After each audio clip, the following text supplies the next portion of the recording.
নমস্কার বন্ধুরা, সুমনা রকমারি চ্যানেলের আরও একটি নতুন ব্লগে আছে। আজকে কালকে বিশ্বকর্মা পুজো গিয়েছে। আমাদের এখানে মনসা পুজো হয় বিশ্বকর্মা পুজোর দিনকে। তো আজকে সেই মনসা পুজোর অষ্টমী। তো আজ পুজো দিতে যাচ্ছি। হ্যাঁ, পুজো দিতে গিয়ে ওখানে মন্দিরে কী হচ্ছে না হচ্ছে আপনাদেরকে দেখাবো।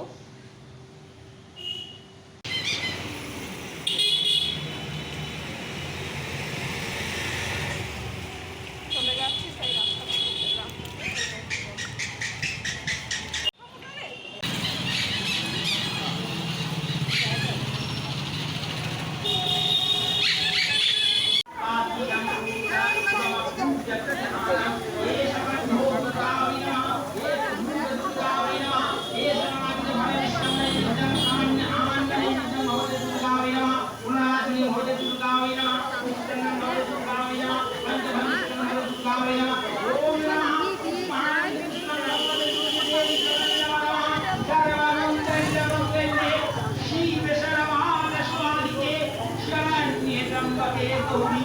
नारायणी नमस्ते शरणं गतवीराय परित्राणं